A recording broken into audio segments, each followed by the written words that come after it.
Markle's publicity stunt trip to Chicago has just blown apart Prince Harry's UK security lies. This is quite something.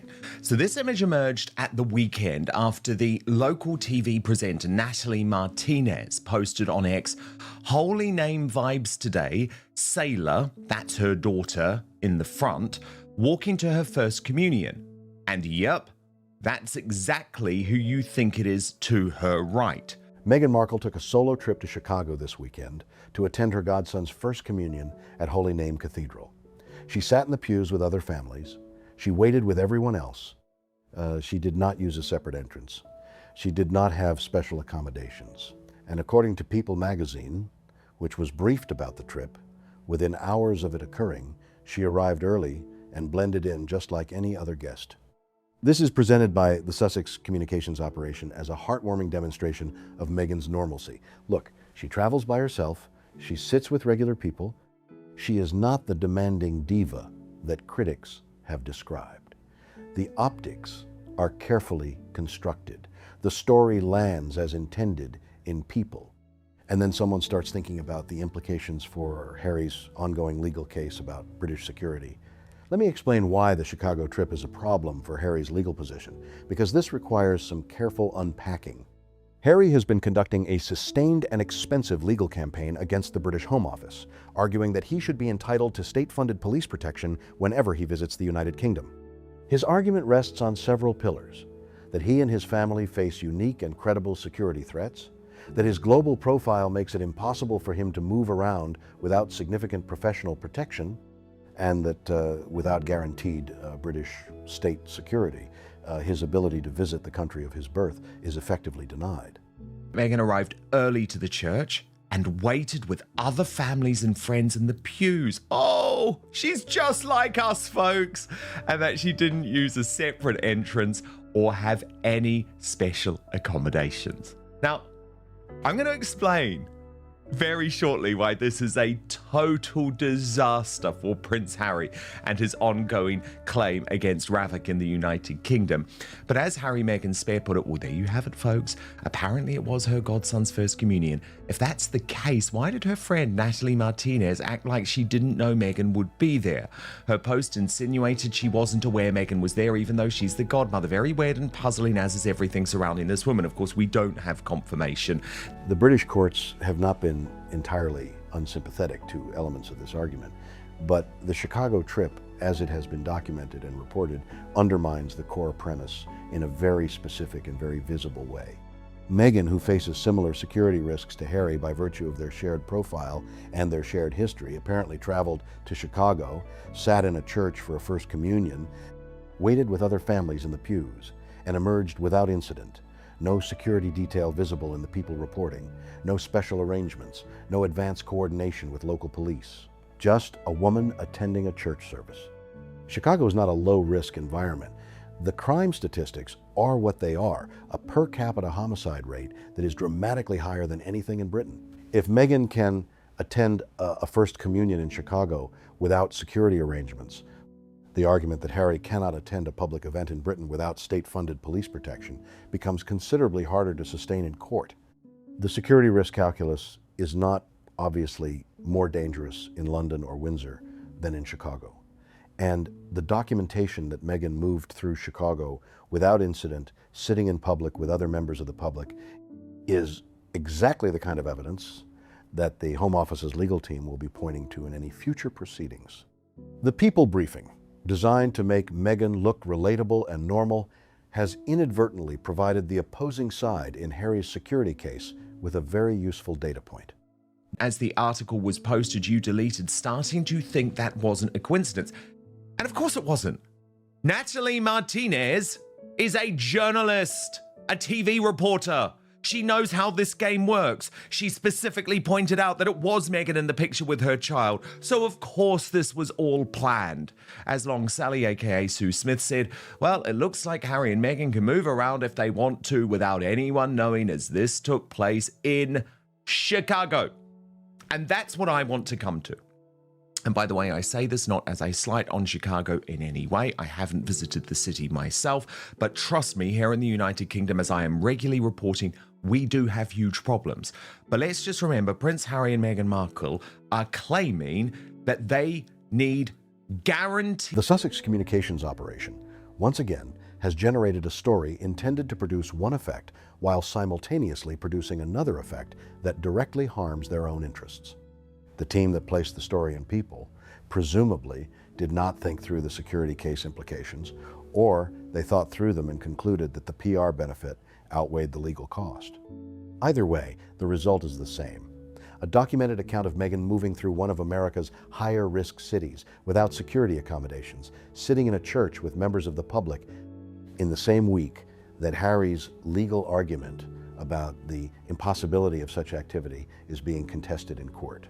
The Natalie Martinez element deserves its own examination because it tells you something specific about how the Sussex PR operation works with social media. Martinez, a television journalist, posted a photograph on her public account, including Meghan, with the caption suggesting she was surprised to see her. The post generated significant traffic. And then, after the People story ran and the mainstream media picked it up, Martinez deleted the post. The deletion happened after the media story had been placed. The original post had served its purpose, generating the initial organic-looking social media moment that seeded the story.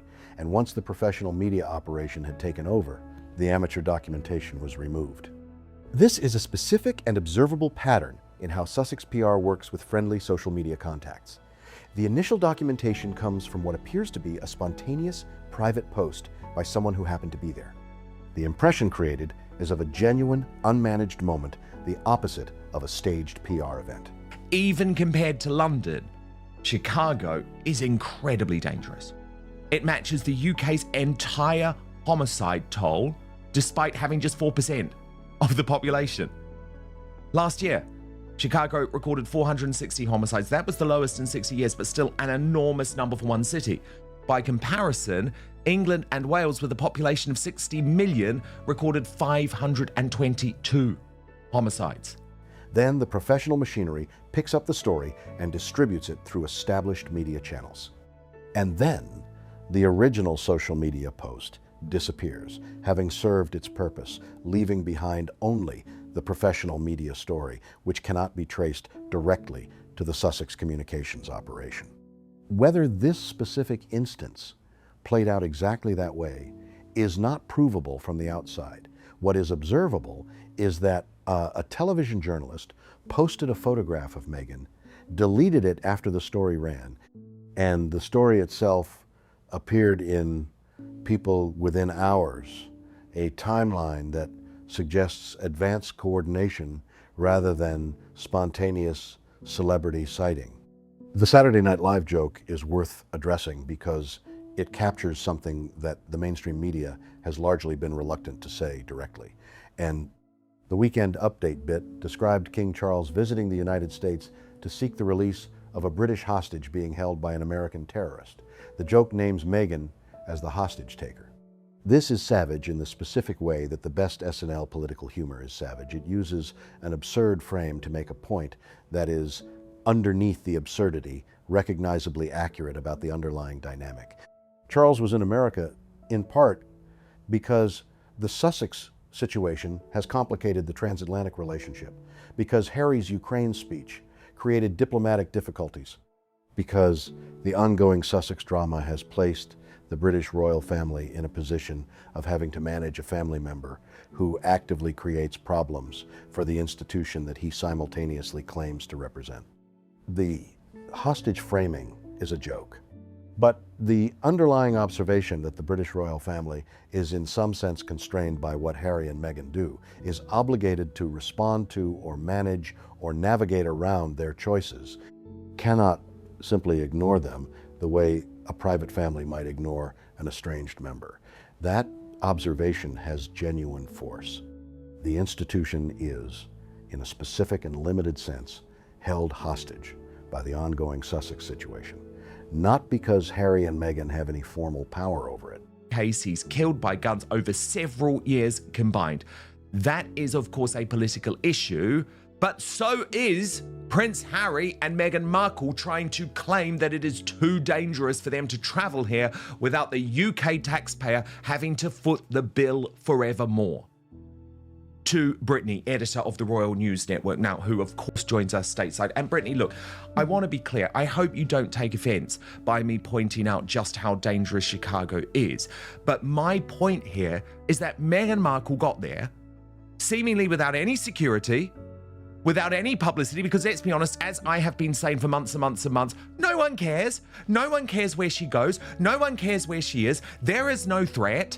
She turned up, went into the pews like a normal human being. But because their use of the royal identity for commercial purposes, their ongoing attacks on the institution, and their deployment of the titles in ways the institution cannot sanction, but has so far chosen not to formally contest all of this, creates a form of leverage that the institution has not yet neutralized.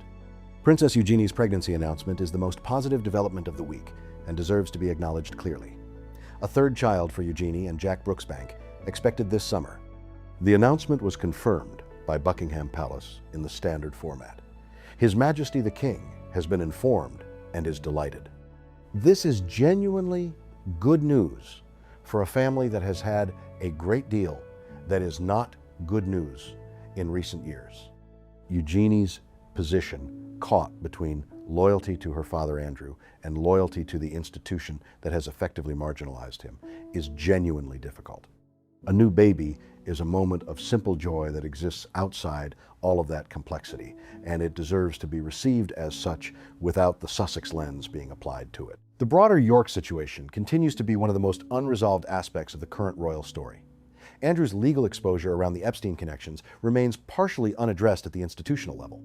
Beatrice and Eugenie have been navigating a position of remarkable difficulty, publicly loyal to parents whose behavior has created serious reputational problems, privately trying to maintain relationships within the institution that their father's choices have complicated. The pregnancy announcement provides a moment of celebration that everyone across the various camps of the current royal story can share without complication. I mean, it's really crazy, Dan. I mean, just even take actually their hometown of Los Angeles. I mean, obviously they live in Montecito, which is a fair amount away. But last time I was in LA, I was almost mugged. And so, like, the cities that they go to, you know, the countries that they go to have big security risks. And it's seemingly perfectly fine for them to go there. But oh, heaven forbid they go to the UK. There's such a risk. And I have to say, too, Dan, there was actually a story that broke over the weekend that the two of the king's daughters in the Netherlands, there was a man arrested under potential threats that he was going to kill them or kidnap them. The daughter of the king, the future heir, she has been under threat quite a bit, had to leave the country, and there were actually specific threats against them. The Nicole Avant situation, the reports that the wife of Netflix CEO Ted Sarandos actively dislikes Meghan, is one of the most significant pieces of intelligence about the state of the Sussex-Netflix relationship that has emerged, and it deserves careful examination. Nicole Avant is not a peripheral figure in this story. She is the personal connection between the Sussex operation and the Netflix senior leadership that has been the most important single commercial relationship the Sussexes have maintained since their departure from the royal family. If that personal connection is not warm, if the CEO's wife has developed specific negative feelings about Meghan, the implications for the commercial relationship are significant. Commercial relationships at this level are not purely transactional. The personal dimension matters. Ted Sarandos is not going to commission projects or maintain deals because of contractual obligation alone if the personal relationship with the principals has become hostile rather than warm. The first look deal may technically remain in place. The working relationship that makes that deal productive, the willingness to develop ideas, to have creative conversations, to champion projects through the Netflix commissioning process requires a personal warmth that is apparently absent. The Anna Wintour situation, the Lauren Sanchez situation, the Kim Kardashian situation, all of them point in the same direction. The women at the top of the cultural and commercial hierarchies that Meghan has been trying to access have, one after another, developed negative personal feelings about her. This is a pattern.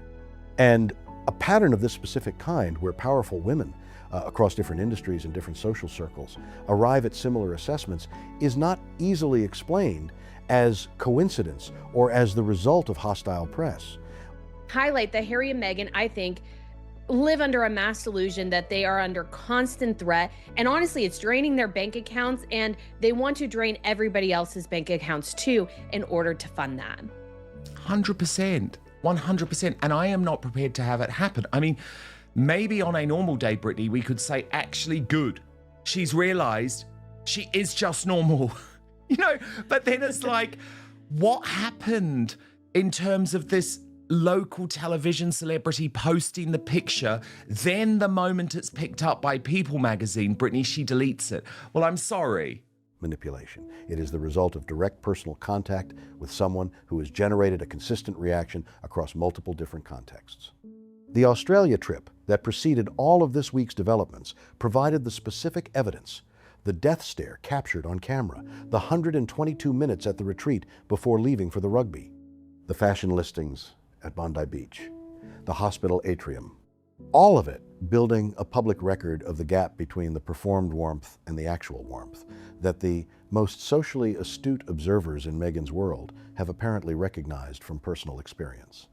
The irony of the Chicago trip, and there is genuine irony here, is that it may represent Meghan at her most genuinely authentic, sitting in the pews at a First Communion for her godson, waiting with other families, being, for a moment, just a person at a religious ceremony for a child she cares about. If the People briefing is accurate and she genuinely just showed up and sat down and waited with everyone else, that is a more appealing version of Meghan than almost anything the managed Sussex content machine has produced. The problem is that... But yet she won't go and see her father, her father-in-law, her nephews, her niece, her siblings. Like, she won't go see any of them, no matter what the cost is. But she's willing to go and attend this First Communion, which it's a big deal within the Catholic faith, obviously, but I just don't think it was something that was necessary for her to do. Given the distance, everybody would understand why she wouldn't go. And so it raises the question of who was she there to support, really? And it just highlights again how much she is denying and trying to distance herself from people who can hold her accountable, namely her family, and always going to friends who she can lean off of. The moment she briefed it to People, it stopped being authentic. The authenticity was immediately monetized for PR purposes. And in that transformation, from genuine private moment to managed media story, the very quality that might have made the moment valuable was destroyed. This is Meghan's fundamental communications problem in its most concentrated form. Every genuine moment is immediately converted into content, and the conversion destroys the genuineness. Audiences can see the conversion happening. They can feel the moment at which the private experience becomes the public asset. And the feeling is uncomfortable, a sense of being manipulated by something that was presented as unmanaged. The Chicago trip landed with warmth for a moment, and then landed with suspicion as the mechanism behind it became visible. And the suspicion, once it arrives, is harder to shift than the warmth was easy to generate. The SNL joke is the clearest available measure of where the Sussex brand stands in the American cultural consciousness right now. When Saturday Night Live reduces you to a hostage taker holding a king ransom, you have become a punchline rather than a sympathetic figure. SNL does not punch down at people. It finds pitiable. On the plane to Chicago to go and, go and see this godson that we've never heard of at his Holy Communion. What's stopping you seeing your dad? Nothing. Yeah, and it's always been nothing, Dan. That's the truth. It's always been nothing. The security farce is exactly what you would think it is. It's a farce. Meghan doesn't want to see people who she either no longer finds useful or people she thinks are not going to go along with the grift anymore. And the royals saw right through her most of the time. And once she could get out, she doesn't want to face them. She's a coward in many ways. She doesn't want to have people, especially when she's interacting with Harry, people who know the real Harry, the Harry before Meghan. It punches at people. It finds absurd people whose gap between self-presentation and observable reality has become wide enough to generate comedy. The Meghan joke is not mean-spirited in the way that some Sussex criticism has been. It is the specific cruelty of recognizing an absurdity and naming it precisely.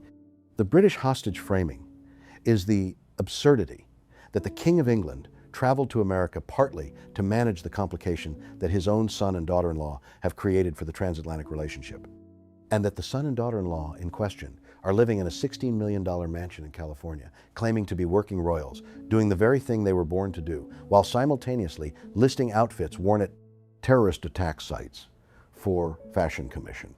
It is absurd, and SNL named it. The question is, what comes next? The Chicago trip has provided Harry's legal opponents with a data point. People magazine's Sussex cover has apparently underperformed commercially. The Nicole Avant situation suggests the Netflix relationship is less warm than the public positioning implies. The SNL joke suggests the American cultural appetite for sympathetic Sussex coverage has reached its limit. And the Chicago trip itself, the genuine moment sitting in the pews, represents an accidental authenticity that the PR operation immediately destroyed by turning it into a story. There is a version of Meghan Markle that sits in a pew at a First Communion and does not brief people about it afterward. And look, what we know, Brittany, is that Meghan is definitely looking for like good coverage at the moment, very good coverage, because I just wanted to show you this post. Let me just come to it actually. This seems to be from her Australian tour, Brittany. And it's from a podcast with Down syndrome creators Sean Skeels and Marley Furtado, and they have a channel called Get Down with Sean and Marley, and this was apparently taken at the Best Life retreat. A version that attends a private event, is genuinely present for the people she is there to support, and returns home without anyone's knowledge or consent having been deployed for narrative management. That version of Meghan, if it exists, is the one that might actually rebuild some of the trust that the managed version has eroded, but it requires the commercial operation to stop. And the commercial operation is not going to stop, because the commercial operation is what pays the bills. And that, in the end, is the Chicago trip's most honest message. Even a genuine moment of authentic human connection, a godmother at her godson's first communion, cannot survive the machine that surrounds it. The machine converts everything into content. And the content, however warmly received in the moment, generates suspicion the instant the mechanism behind it becomes visible.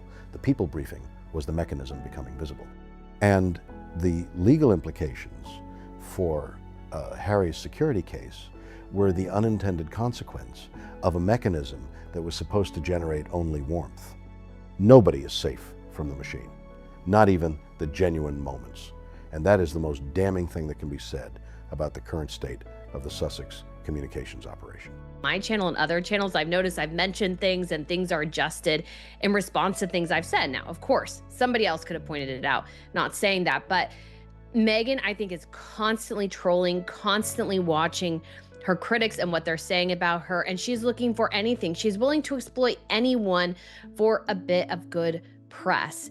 And unfortunately, people see through a lot of that because none of it is genuine. She is never genuinely trying to reach out and connect to people. It's all so she can look good, she can have her PR moment and what have you. And this is why Meghan doesn't really have a ton of staying power and why her star is waning.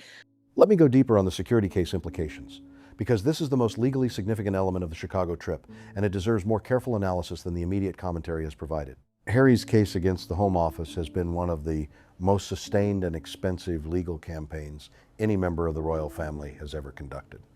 The core of the argument is that the British state has an obligation to provide him with the same level of protection it would provide to a working member of the royal family, on the grounds that his security risks are equivalent to those of working royals, and that without that protection, he cannot safely visit his home country. The courts have engaged with this argument at various levels, and the case continues. The Chicago trip documentation is relevant to this argument in a specific and direct way. The Home Office's position has consistently been that Harry has access to private security, that the risks he faces are manageable through private arrangements, and that the demand for state-funded protection is an attempt to have the benefits of royal status without its obligations. The People report of Meghan attending a public event in Chicago, a city with crime statistics that significantly exceed anything in Britain without visible security arrangements, sitting in a church with members of the public, emerging without incident, provides evidence that the Sussex security risk, whatever it is manageable in a high-crime American environment without state assistance. If the risk is manageable in Chicago without state funding, it is hard to argue that it becomes unmanageable in Windsor without British state funding. The geographical and statistical comparison does not favor Harry's legal position. And the People briefing, which was presumably not reviewed by Harry's legal team before it was placed, has given the opposing lawyers a documented account of exactly the kind of low-security public attendance that the public security case is supposed to require state protection to facilitate.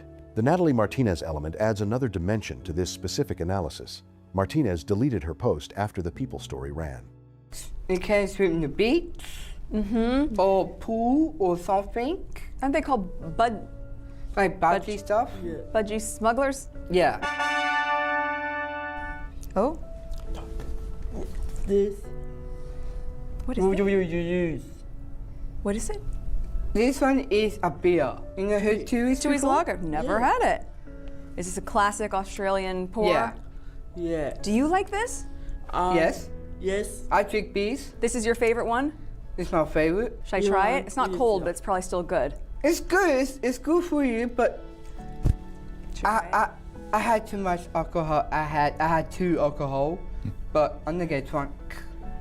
Today. But the timing of that deletion, after the story had been placed, after the mechanism had served its purpose, means that the original documentation is now part of the record. Screenshots were taken.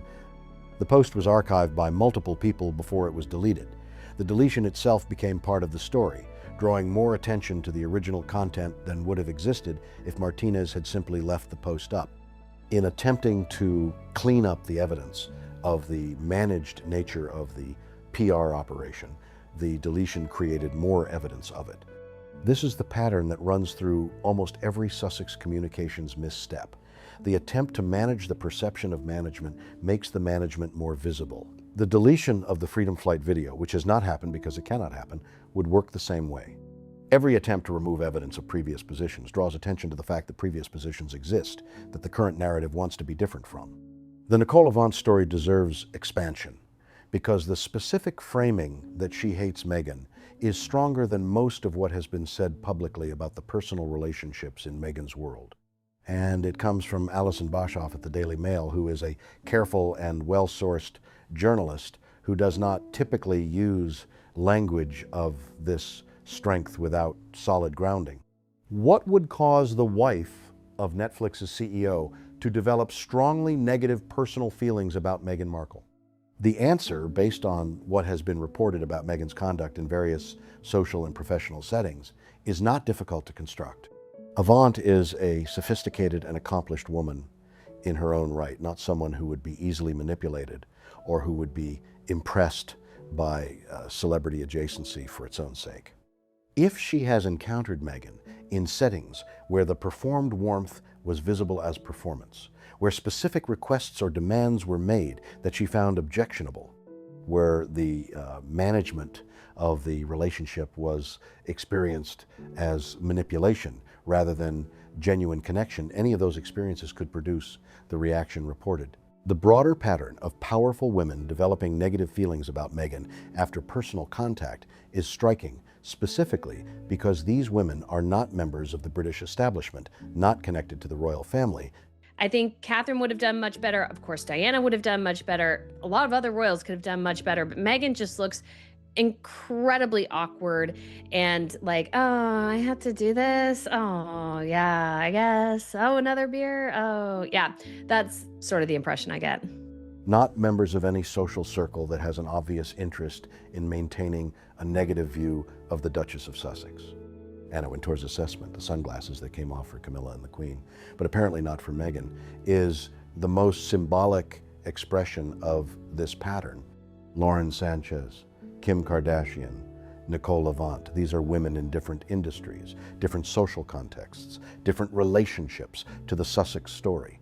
And they appear to have arrived at similar assessments through direct personal experience rather than through any coordinated view. The SNL joke lands because of this broader cultural context. Saturday Night Live's writers are not royal watchers. They are satirists who track the cultural temperature of their audience and make jokes about things that their audience finds absurd. The hostage joke works because enough of the American entertainment and media world has experienced or heard about the gap between the Sussex public presentation and the private reality that the joke makes intuitive sense. The absurdity it points at a woman presenting herself as a humanitarian force for good while apparently alienating most of the powerful women she tries to befriend, while her husband claims to be a working royal from a mansion in California, is recognizable enough to generate laughter rather than confusion. The Eugenie pregnancy announcement in the context of all of this is the most human moment of the week, and I want to return to it briefly. Because in a week full of legal implications and SNL jokes and deleted social media posts and Nicole Levant's reported feelings, a new baby is simply a new baby. A family is going to have another child. The institutional complications around that family are real and serious and will not be resolved by a third child arriving in August. But the arrival itself is a moment of uncomplicated joy that exists independently of all of it. Because this is SNL Saturday Night Live actually in America, not this new UK version, but the American version on Weekend Update has gone for her again. And this was the most savage dig yet. I mean, they actually call her a terrorist. Watch this. Yeah. King Charles visited the U.S. to mark the 250th anniversary of American independence from Britain and to seek the release of a British hostage being held by an American terrorist. I'm almost speechless. Oh man, it's so funny, Dan. It's so funny. And it's so true. And Beatrice and Eugenie have navigated an extraordinarily difficult few years with more grace than their circumstances might have demanded. Eugenie, in particular, has been visible in her loyalty to her family while maintaining relationships across the various camps of the current royal situation. She and Jack Brooksbank are, by all accounts, a genuinely happy couple who have built a solid private life in the shadow of significant public difficulty. A third child arriving this summer is genuinely good news for them, and it deserves to be received as such. The Meghan at the Met Gala question is one that has been circling for some time, and the confirmation this week that she was not invited adds to the picture of her standing in the New York fashion and cultural world. The Met Gala is Anna Wintour's domain. It is the single event in the fashion calendar where Wintour exercises complete curatorial control over who appears and who does not. The decision not to invite Meghan is therefore specifically Wintour's decision. And given the reported sunglasses story that Wintour removed them for Camilla and the Queen, but apparently maintained them for Meghan, the decision not to extend a Met Gala invitation is a specific and pointed statement about where Meghan stands in the cultural hierarchy that the gala represents. This matters commercially as much as it matters socially. The Met Gala is one of the most valuable image opportunities available to anyone seeking to position themselves as a cultural force. The brands that dress the attendees, the coverage that the event generates, the associations that a prominent presence at the gala creates, all of it has commercial value for exactly the kind of lifestyle and fashion operation that as ever represents. Royal Highness Princess Eugenie and Mr. Jack Brooksbank are very pleased to announce that they are expecting their third child together due this summer. August, aged 5, and Ernest, aged 2, are also very excited to have another sibling to join the family. His Majesty the King has been informed and is delighted with the news. And that picture, copyright Princess Eugenie. There is the official royal communications notice. But Brittany, after you saw these pictures of Beatrice and Eugenie enjoying lunch together in Mayfair before meeting up with Jack Brooksbank in Notting Hill, you wrote, before this official announcement, it appears that Princess Eugenie is pregnant. Congrats to the couple. This would be baby number 3. I guess you could say some much needed good news for the York family. Being absent from the gala while it is attended by people across the spectrum of cultural prominence, is a commercial disadvantage as well as a social one. And the contrast with Camilla's presence at the New York Public Library event, the genuine warmth, the sunglasses off, the Sarah Jessica Parker endorsement, makes the Met Gala absence more pointed. The actual royal family is welcomed in the highest echelons of New York's cultural and social world. The former royal family member who tried to build a lifestyle empire from the association with that world is not invited to the event that world's most powerful gatekeeper controls. That is the state of the Sussex cultural standing in America. Not dramatic, not catastrophic, just the quiet, specific, consistent withdrawal of the welcome that was briefly extended and has now been retracted.